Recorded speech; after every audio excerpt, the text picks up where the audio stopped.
Top more US based ఈ learning platform. మీరు కూడా స్లాట్ బుక్ చేసుకోవాలంటే ఈ నెంబర్కి కాల్ చేయండి.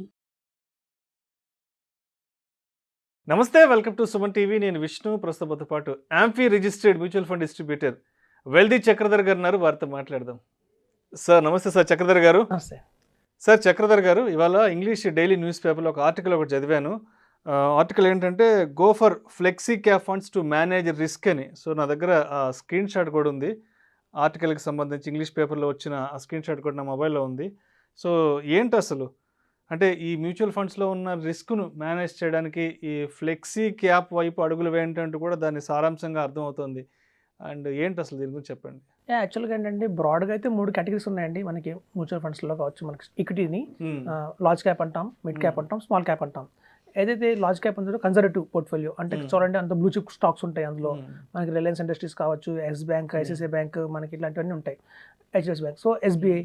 ఇందులో ఏంటంటే మనకి కన్జర్వేటివ్ వచ్చేసరికి ఏమంటే రిటర్న్స్ రావండి. బేసికల్గా ఫండమెంటల్ స్ట్రాంగ్గా ఉంటాయి అవి. మనకి 6%, 8%, 9% కంటే మించి రిటర్న్స్ రావు. ఏదైనా మనకి చూస్తే ఈ స్మాల్ క్యాప్ కావచ్చు, మిడ్ క్యాప్ కావచ్చు, వీటి రిస్క్ ఎక్కువ ఉన్నా కూడా రిటర్న్స్ కూడా ఈక్వల్గా ఉంటాయి. సో కాబట్టి ఏంటంటే కొంచెం రిస్క్ ఎక్కువ ఉంటుంది మిడ్ క్యాప్, స్మాల్ క్యాప్లో. అయితే ఇప్పుడు చూడండి ఒక ట్రెండ్ ఉంటుంది. ఒక టైంకి ఏంటంటే స్మాల్ క్యాప్స్ బాగా బుల్ రన్లో బాగా పాపులర్ అవుతాయి. ఒక ఇయర్లోనే 70% రిటర్న్స్ కేటగిరీ చూసాం మనం. క్వాంట్ స్మాల్ క్యాప్ కావచ్చు, అలాగే మీకు పెరాక్ పెరి వాళ్ళ ఇవన్నీ కూడా స్మాల్ కేసెస్. ఎన్ని small cap fund, Kotak small cap fund కానివ్వండి, మనకి అన్నీ కూడా ఒక 50% రిటర్న్ అబోవ్ వచ్చినాయి. సో ఆ టైంలో ఏమవుతుందంటే రిస్క్ జనాలు చాలా మంది తెలియదు, మనకి కంటిన్యూ అవుతుందేమో, ఇట్లా కంటిన్యూ అవుతుందేమో అని చెప్పి మోర్దుగా 1 lakh పెట్టడం, 2 lakhs పెట్టడం, 3 lakhs పెట్టడం చేస్తుంటారు. సో ఇలాంటి మన కన్ఫ్యూజన్. ఇప్పుడు చూడండి చాలా మంది బిజీ లైఫ్లో మనకి ఏమీ తెలియవు ఏ టైంలో ఏది బాగుంటుంది అని చెప్పి. సో దానికి బదులు ఏంటంటే ఈ ఫ్లెక్సీ క్యాప్ అనేది మంచి ఆప్షన్ అండి. ఫ్లెక్సీ క్యాప్ ఏంటంటే ఒక ఫండ్ మేనేజర్కి మనకి ఆయన హ్యాండ్లో ఉంటుంది, గ్రిప్లో ఉంటుంది.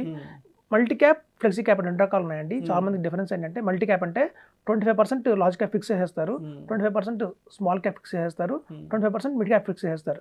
అలా ఫిక్స్ చేసిన తర్వాత ఇంకా అదే 25% ఏదైతే ఉందో అది మన ఫండ్ మీద చాయిస్ ఉంటుంది. ఆ టైంలో ఏది బాగుందంటే అందులో ఇన్వెస్ట్ చేస్తాడు. సో ఇలా ఫ్లెక్సీ క్యాప్లో ఏంటంటే ఆ ఫిక్సేషన్ అనేది ఉండదండి, క్యాప్ ఉండదు. ఎంత కావాలంటే అంత mid cap, small cap, large క్యాప్లో ఇన్వెస్ట్మెంట్ చేసుకోవచ్చు.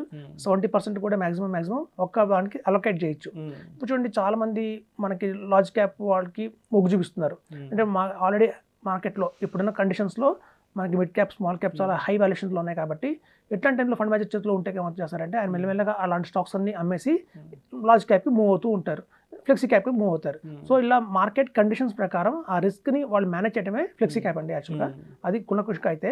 సో దీనివల్ల ఏమిటంటే లాభం, డే టు డే లైఫ్లో మనం బిజీగా ఉంటాము, ఏ స్టాక్స్ కొనాలో మనకు తెలియదు, ఉన్న 5000 స్టాక్స్లో మళ్ళీ ఏ పిక్ చేయాలో మనకు తెలియదు. సో మన పోర్ట్ఫోలియో ఒక ఆల్ టైంలో అన్ని సైకిల్స్కి ఈక్వల్గా రిలేటెడ్గా చూసుకోవాలంటే వాళ్ళకి మనం ఫ్లెక్సీ క్యాప్ ఆప్షన్కి వెళ్ళడం బెటర్ అండి. ఇది యాక్చువల్గా ఏంటంటే కొన్ని సందర్భాలలో ఫ్లెక్సీ క్యాప్ అంతగా పర్ఫామ్ చేయలేదు. అలాంటివి కూడా చూసాం మేము లాస్ట్ టైంలో. కొన్ని బాగా పర్ఫామ్ చేస్తాయి, మూమెంట్ కూడా ఉంటుంది.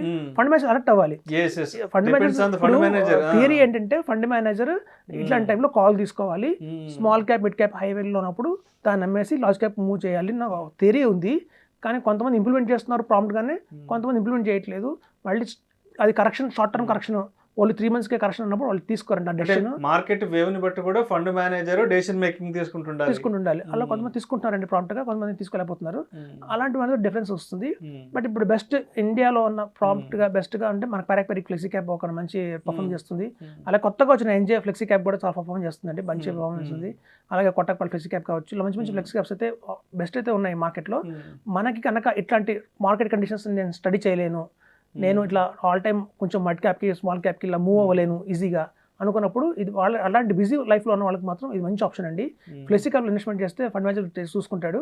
దాన్ని ఒక మంచి రేటింగ్ ఉన్న ఫ్లెక్సీ క్యాప్ ఏదైనా సరే తీసుకొని ఇన్వెస్ట్మెంట్ చేయొచ్చు. మనం పదే చెప్పేది ఏంటంటే ఆల్ ఓవర్ ఇండియా అక్కడైతే ఇన్వెస్ట్మెంట్ చేస్తున్నాయో అలాంటి ఫండ్స్ తీసుకోవద్దని చెప్తున్నాము. ఎందుకంటే రిడెంప్షన్ వచ్చినా కూడా వాటికి ఇంపాక్ట్ ఎక్కువ ఉంటుంది.